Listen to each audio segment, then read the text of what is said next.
मंगल श्री महागणेशाय नमः। माँ आदि शक्ति दुर्गा की आराधना का विशेष पर्व नवरात्रि।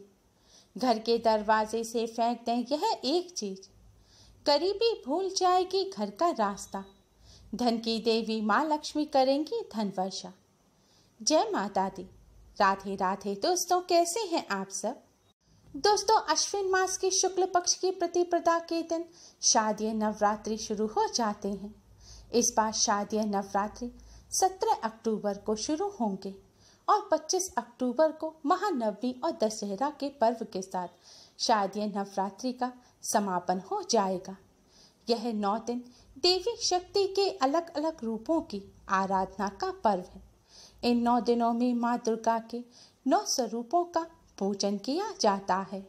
दोस्तों, नवरात्रि को सबसे ज्यादा शुभ माना जाता है और इस बार नवरात्रि में पूरे 58 साल बाद अद्भुत संयोग बन रहे हैं। शनि ग्रह और गुरु ग्रह इस नवरात्रि के दौरान स्वयं की राशि में रहेंगे, जो एक अद्भुत संयोग है। नवरात्रि को सबसे ज्यादा शुभ माना जाता है। नवरात्रि के दौरान सभी प्रकार के शुभ और मांगलिक कार्य जैसे कि गृह प्रवेश, नई प्रॉपर्टी को खरीदना या नए बिजनेस को शुरू करना आदि सभी कार्य किए जाते हैं। माना जाता है नवरात्रि के दौरान किसी भी नए कार्य की शुरुआत की जाए तो माँ आदि शक्ति दुर्गा की कृपा से वह कार्य अवश्य ही सफल होता है। नवरात्रि को बेहद पवित्र माना जाता है। माना जाता है जो भी भक्त सच्चे मन से इन 9 दिनों माँ दुर्गा की पूजा करते हैं, माता रानी की कृपा से उनकी सभी मनोकामनाएं पूर्ण होती हैं। नवरात्रि के 9 दिनों में ऊर्जा की देवी माँ दुर्गा, धन की देवी माँ लक्ष्मी और विद्या की देवी माँ सरस्वती का विशेष रूप से पूजन किया जाता है।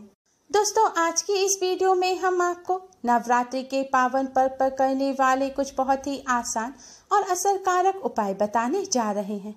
इन उपायों को करने से धन की देवी माँ लक्ष्मी की कृपा से धन संबंधी सभी समस्याएं दूर हो जाती हैं। धन का लाभ होता है, बिगड़े कार्य बनने लगते हैं, कार्यों में आ रही बाधाएं रुकावट दूर होती हैं। दोस्तों, यह आसान से उपाय आपको हल्दी से करने हैं। हल्दी हम सभी के घर में मौजूद होती है। हल्दी का धार्मिक कार्यों में विशेष महत्व होता है। हल्दी में देवीय गुण मौजूद होते हैं। वर वधू को विवाह से पहले हल्दी लगाई जाती है, जिससे बाहरी बाधाओं से उन्हें बचाया जा सके। हल्दी नकारात्मक ऊर्जा को दूर करती है और सकारात्मक ऊर्जा की वृद्धि करती है। नकारात्मक ऊर्जा की वजह से ही घर में अशांति, कलह का माहौल रहता है। घर में कोई ना कोई लगातार बीमार बना रहता है। कार्यों में बाधाएं आती हैं। शरीर में आलस्य रहता है, जिसकी वजह से घर की सफाई नहीं हो पाती। और जिस घर में कलह होती है, गंदगी रहती है, आलस्य होता है, बीमारी रहती है, वहाँ माता रानी का वास नहीं होता। ऐसे घर में धन की देवी माँ लक्ष्मी की कृपा नहीं होती। इसलिए अगर आप भी चाहते हैं कि नवरात्रि के पावन दिनों में माता रानी आपके घर में वास करें, धन की देवी माँ लक्ष्मी की कृपा से आपके धन में दोगुना चौगुना अनादि वृद्धि हो, धन संबंधी सभी समस्याएं दूर हो जाएं, तो आप नवरात्रि के इन पावन दिनों में हल्दी के ये उपाय अवश्य ही करें। दोस्तों, अगर आपके बनते हुए कार्य बिगड़ जाते हैं, कार्यों में लगातार बाधाएं आ रही हैं, दुर्भाग्य पीछा नहीं छोड़ रहा है, किसी भी क्षेत्र में सफलता नहीं मिल रही है, या धन संबंधी समस्याएं लगातार बनी रहती हैं, धन की आवक तो है लेकिन फिजूल की चीजों में धन खर्च हो जाता है, तो आप नवरात्रि के दौरान एक छोटे से पात्र में थोड़ी सी साफ पिसी हुई पीले रंग की हल्दी लें।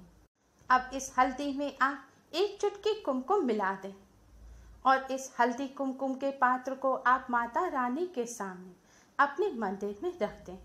अब इसके बाद मंदिर के सामने आसन बिछाकर बैठ जाएं। माता रानी के सामने एक शुद्ध घी का दिया जलाएं और एक सुगंधित धूप बत्ती जलाएं। अब माता रानी को किसी फल मिष्ठान का भोग लगाएं। भोग लगाने के पश्चात आपने पात्र में जो हल्दी कुमकुम रखी है अब इससे आप माता रानी के मस्तक पर तिलक करें। अब आप माता रानी के इस मंत्र का 11 बार जाप करें। मंत्र इस प्रकार है। सर्व मंगल मांगल्ये शिवे सर्वार्थ साधिके शरण्ये त्र्यंबके गौरी नारायणी नमोस्तुते। सर्व मंगल मांगल्ये शिवे सर्वार्थ साधिके शरण्ये त्र्यंबके गौरी नारायणी नमोस्तुते। दोस्तों, अगर आपको मंत्र का जाप करते समय कठिनाई महसूस हो तो आप एक बार दुर्गा चालीसा का पाठ करें। इसके बाद आप माँ दुर्गा, माँ लक्ष्मी और माँ सरस्वती को प्रणाम करें।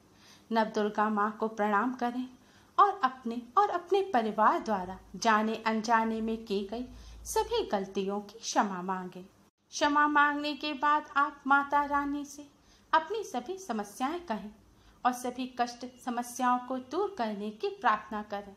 माता रानी को अपने घर आमंत्रित करें।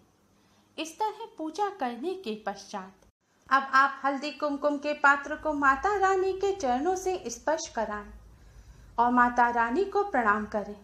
अब इस हल्दी कुमकुम से अपने मस्तक पर तिलक करें। अब इस हल्दी कुमकुम का आप अपने घर के मुख्य द्वार के बाहर, मुख्य द्वार के दोनों तरफ छिड़काव करें। हल्दी कुमकुम का छिड़काव करने से पहले आप यह सुनिश्चित कर लें कि आपका मुख्य द्वार साफ होना चाहिए, यानी कि पहले ही आप अपने घर के मुख्य द्वार पर झाड़ू लगाकर उसे अच्छी तरह से साफ कर लें।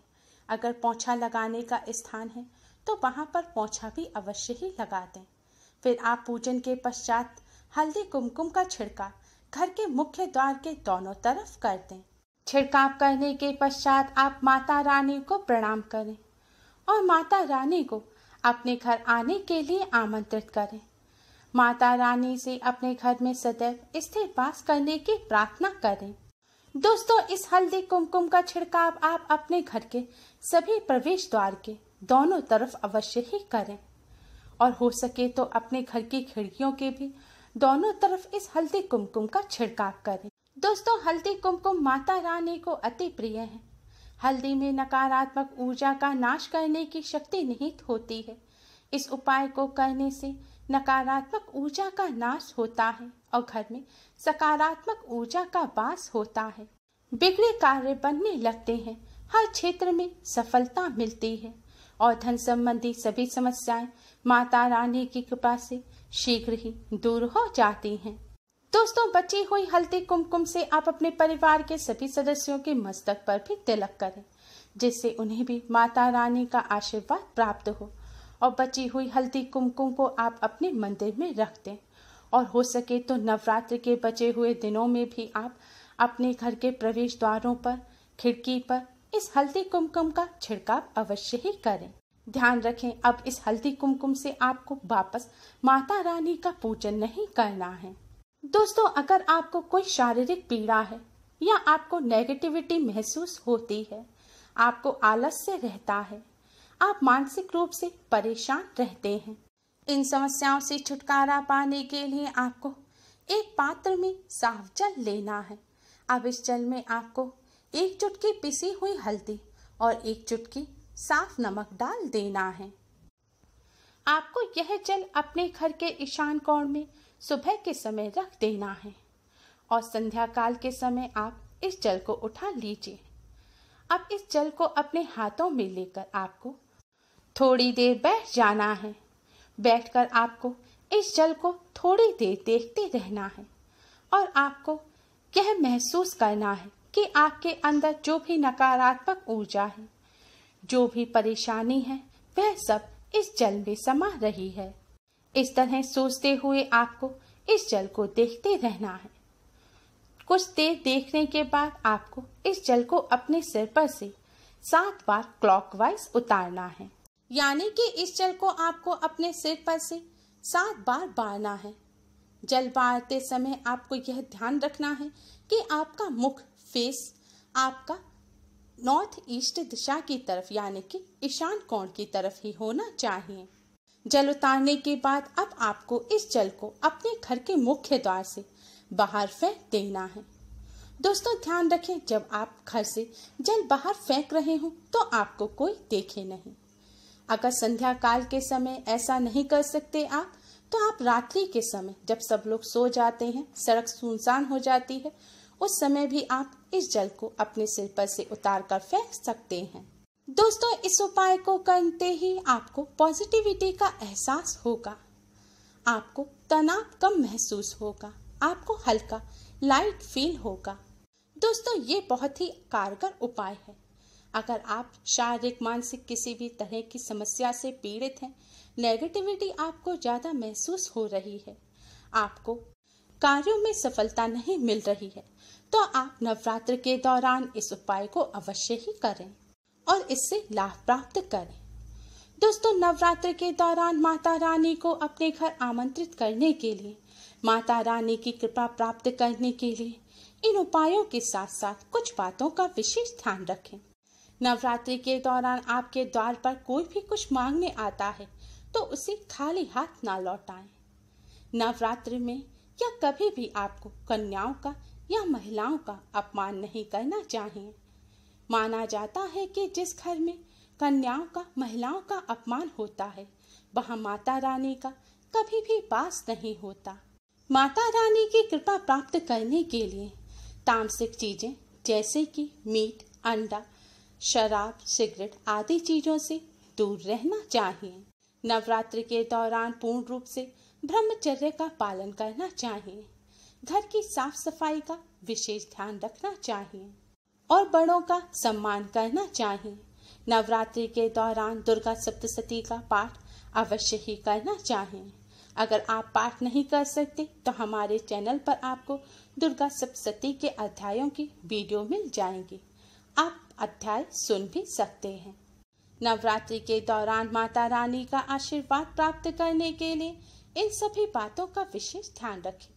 उम्मीद है आपको हमारी ये वीडियो पसंद आई होगी। प्लीज़ लाइक करें, हमारी इस वीडियो को अपने फ्रेंड्स और रिश्तेदारों में ज़्यादा से ज़्यादा शेयर करें, जिससे वह भी इसका लाभ उठा सकें। हमारी और भी वीडियोस के लिए हमारे चैनल को सब्सक्राइब करना ना भूलें। Thanks for watching.